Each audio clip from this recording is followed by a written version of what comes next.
지금 러시아와 우크라이나 전쟁이 계속되고 있습니다. 우리는 러시아 피터스버그에서 함께 사용하였던 장석천 선교사 부부로부터 전해주시는 기도 편지를 통하여 러시아 현지 상황을 서로 나누며 기도하고 있습니다. 현재 장석천 선교사 부부는 러시아 로스토프 지역에서 선교 사역을 하고 계시는데 그것은 러시아에서 우크라이나 국경에 가장 가까운 도시입니다. 언론을 통해 여러분들 잘 아시는 대로 전쟁 초기에 침략을 받은 우크라이나 돈바스 지역과 가장 가까운 곳에 있는 곳입니다. 장목 선교사님이 섬기시는 로스토프 소망교회 주변의 상황은 잦은 징집 명령으로 아버지, 아들, 형제, 친구 언제 전쟁에 징집되어 끌려나갈지 불안하기 때문에 바깥 출입을 못하고 숨어 있거나 또는 국경을 넘어 탈출하는 사람들이 아주 많다고 합니다. 그래서 길거리에 나가면 남자들을 볼 수 없고 여자들만 왔다 갔다 하는 이런 형편이라고 합니다. 교회에도 모이는 분들이 남성들은 거의 없고 여성 성도님들만 모여서 예배드리는 그러한 형편이라고 이렇게 소식을 전해 왔습니다. 이 선교 현장, 러시아나 우크라이나나 이 러시아 우크라이나 선교 현장은 전쟁으로 인한 고통과 삶의 자유가 박탈된 슬픈 그런 현장이기도 한 것입니다. 그런데 전해온 이 소식에 보니까 이러한 상황에서도 믿음의 결실이 있는 것을 감사하고 있는 이 선교사님의 마음을 알 수가 있습니다. 2살배기 딸을 가진 27살 신학생인 교회 전도사님이 역시 전쟁에 징집하라고 하는 통지서를 받았습니다. 그 전도사님들 주변에 있는 친구 또 많은 남성들은 이 징집 통지서 받으면 그냥 국경 넘어서 다 도망간대요.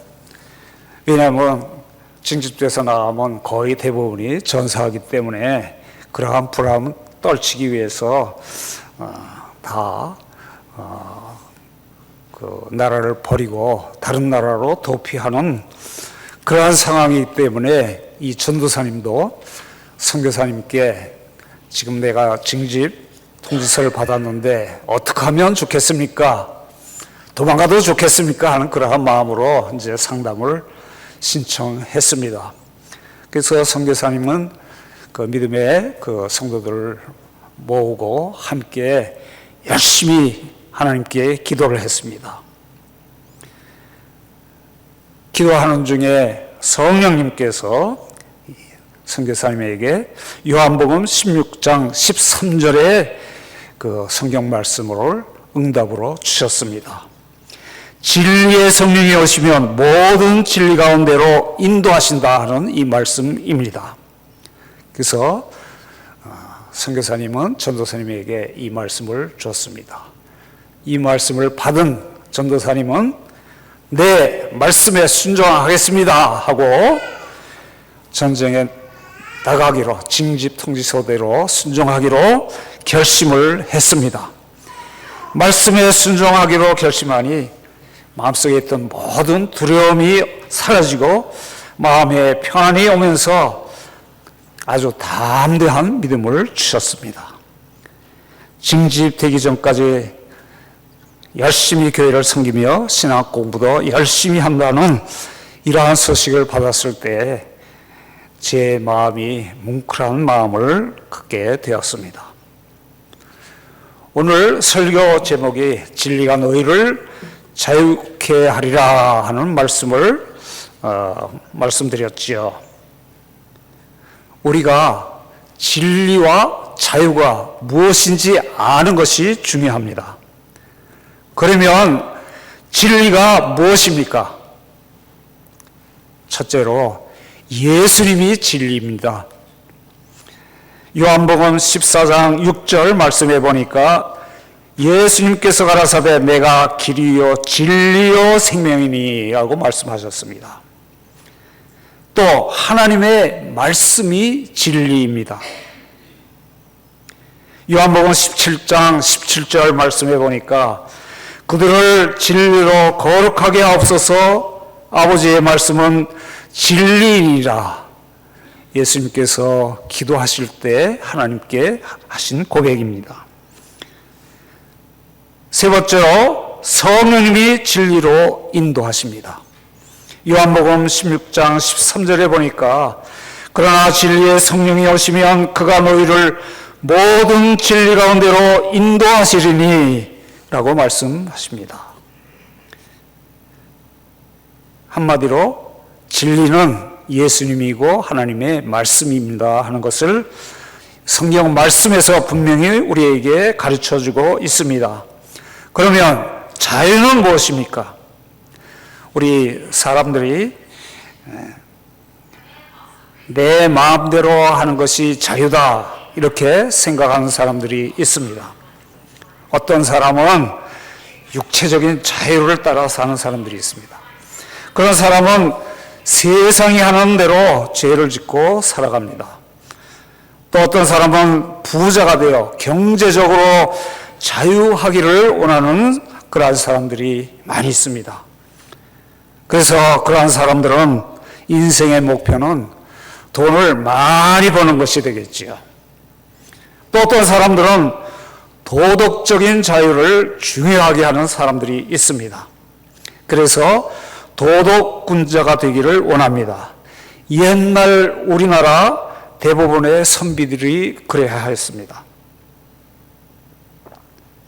그런데 어떤 사람은 양심의 자유, 신앙의 자유를 더 큰 가치로 두는 사람이 있습니다. 우리가 한국에 나가서 버스나 전철을 타고 가다 보면 노약자들에게 자리를 양보하는 사람들을 가끔 보게 됩니다. 일어서면 다리가 불편하고 또 앉으려니 양심이 불편합니다. 어느 쪽을 선택할까 하는 것은 그 자신의 선택사항입니다. 다리가 좀 불편하더라도 마음에 편안한 것을 택한 사람은 양심의 자유가 있는 사람이고 그 양심이 귀한 것임을 아는 사람입니다. 조금 불편하더라도 양심대로 사는 자가 차원 높은 사람이겠지요. 결국 사람은 내가 가지는 자유의 생각에 따라 그 사람의 가치가 결정되는 것입니다. 그러므로 믿음의 사람으로서 볼 때 자유란 양심의 자유요 신앙의 자유인 것입니다. 죄송합니다만 우리 아버님의 예를 들어 말씀 좀 드려보겠습니다. 우리 아버님이 사는 시대는 일제 식민지 하에 또 전쟁 때에 살면서 자유를 박탈당하고 어렵고 고통 중에 살아갈 수밖에 없었던 때입니다. 일제 말기에 신사참배를 하면 자유로운 몸이 됩니다. 그러나 만약 거부하면 잡혀서 감옥에 갈 수밖에 없었습니다. 아버님은 평양 숭실고등학교 졸업반 학생이었지만은 어느 날 갑자기 조에 전부 모이라 하고 일본 그 신사가 있는 동쪽을 향해서 운동장에서 모여가지고 일제히 절하도록 명령을 내렸습니다. 운동장에 선생님들과 학생들 구령에 맞춰서 일제히 동방요배 그 절을 이렇게 할 때 한 학생만 꼿꼿이 서 있었습니다. 믿음을 지키고 자유를 위하여 우상 숭배를 거부한 것입니다. 이 문제로 졸업반이었지만 학교에서 퇴학을 당했습니다. 그러나 하나님께서는 더 큰 사람으로 세우시기 위하여 유학의 길을 열어주셨습니다. 후에 목사님이 되셔서 서울 옥인교회 담임 목사로 섬기게 하셨고, 또 총회신학교, 칼빈 신학교에서 학생을 가르치셨습니다. 양심의 자유, 신앙의 자유를 선택했을 때 하나님께서 이렇게 하나님의 사람으로 높이 세워주셨습니다. 그 당시 대부분의 사람들은 특별히 그 종교 지도자들이 신사참배를 거부하지 못하고 우상숭배의 죄를 짓고 말았습니다. 그들의 몸은 자유롭게 활보할 수 있었지만 그 마음은 얼마나 부자유한지 몰랐습니다. 우리가 잘 아는 서울 영락교회, 큰 교회이죠. 한영직 목사님이 설교 때마다 공개적으로 고백합니다. 신사참배한 것이 얼마나 후회스러운지 일생 동안 두고두고 그때의 괴로움을 생각하게 되며 그것이 마음에 지워지지 않는다고 고백했습니다. 그 당시만 괴로운 것이 아니라 일생 동안 그 마음에 부담을 주고 부자유한 그러한 삶을 살았다고, 물론 하나님 앞에 회개했지만은 그것이 늘 마음에 떠나지 않았다고 말씀을 하는 것을 저도 들었습니다. 그러므로 오늘 본문에 하시는 말씀은 진리가 너희를 자유케 하라 하는 말씀입니다. 자유케 하리라. 그러면 성경에서 말하는 자유란 무엇일까요? 죄로부터의 자유를 말하고 있습니다. 우리 조상 아담과 하와가 죄를 지은 후 우리는 모두 죄인이 되었습니다. 죄의 노예가 되어 수고하고 고통을 받다가 죽음에 이르게 될 수밖에 없는 존재가 되고 말았습니다.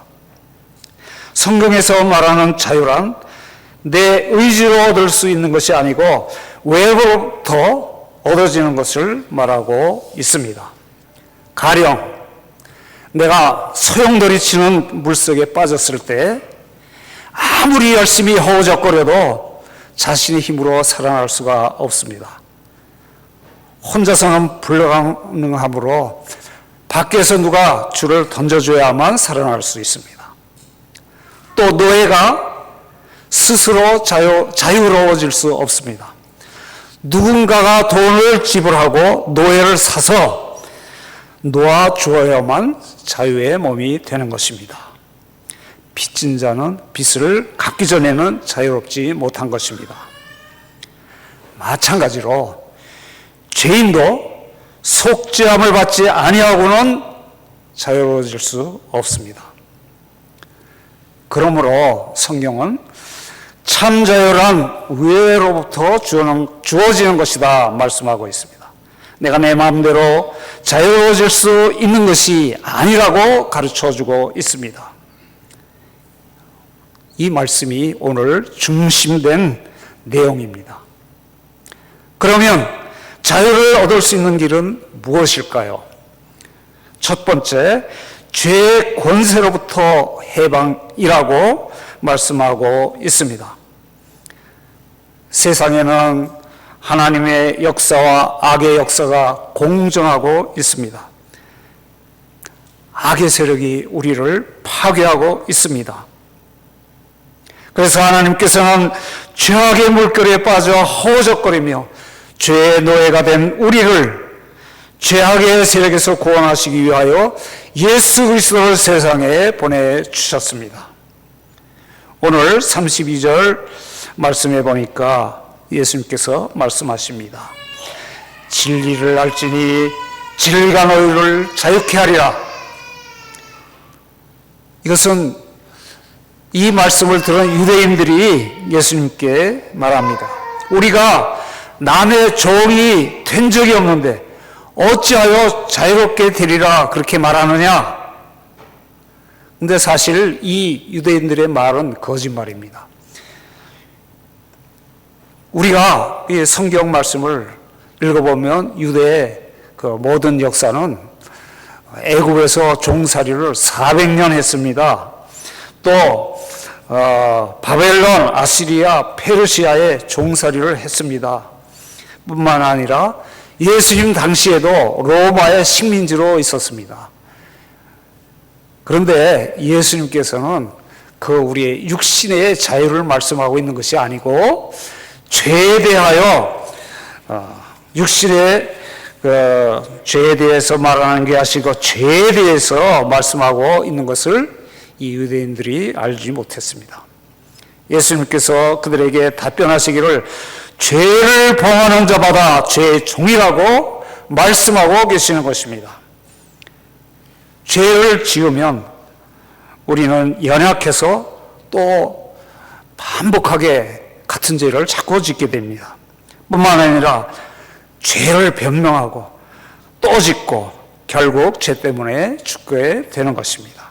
그러나 우리의 죄를 회개하고 예수님께서 우리를 구원하시기 위하여 십자가에서 피 흘려 돌아가셨고 3일 만에 부활하신 것을 믿을 때 하나님은 우리의 죄를 용서해 주십니다. 즉 모든 죄로부터 자유할 수 있게 해 주시는 것입니다. 이것이 최고의 자유인 것입니다. 두 번째로 예수님의 제자가 되는 것이 자유를 얻는 길이라고 요한복음 8장 31절 말씀에 이렇게 말씀하고 있습니다. 그러므로 예수께서 자기를 믿는 유대인들에게 이르시되 너희가 내 말에 거하면 참으로 내 제자가 되고, 제자가 되는 길은 예수님의 말씀 안에 거하는 것입니다. 제자는 스승의 말씀을 존경하고 그 말씀을 믿습니다. 즉 제자가 되는 길의 시작은 믿음으로부터 시작되는 것입니다. 믿는다는 것, 이것이 중요한 것입니다. 선생님의 말씀을 믿지 않으면 그는 진리를 배울 수 없고 훌륭한 사람이 될 수가 없습니다. 은혜의 말씀대로 살면 자유하게 되고, 여기서 떠나면 율법적인 관계가 되고, 율법적인 관계가 되면 법에 매여 자유할 수가 없는 것입니다. 또 계속해서 31절 말씀해 보니까 너희가 내 말에 거한다 하는 이 말은 예수님 안에, 예수 안에 산다는 뜻을 말하고 있습니다. 계속적으로 말씀을 듣는다는 것과 말씀을 배운다 하는 그러한 뜻이 있습니다. 그렇게 하면 말씀에 깊이 들어가서 깨닫고 이해하며 말씀 안에 순종하게 된다 하는 것입니다. 이것이 제자됨을 말하는 것입니다. 제자가 되면 진리를 알게 되고 말씀이 참된 것임을 알게 되는 것입니다. 자유는 하나님 말씀에 거하고 참 제자가 될 때 자유할 수가 있는 것입니다. 죄 짓는 자유, 방종하는 자유, 이것은 진정한 자유가 아닙니다. 그것은 속박이고 죄의 노예인 것입니다.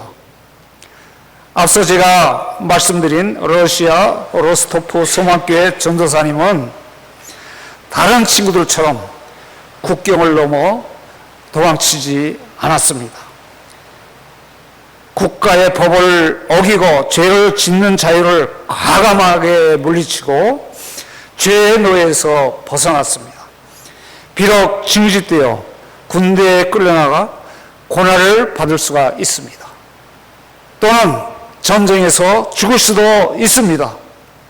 그렇지만 성령님이 주시는 그 말씀에 순종하고 신앙의 자유를 선택한 참 주의 제자가 되었다고 생각합니다.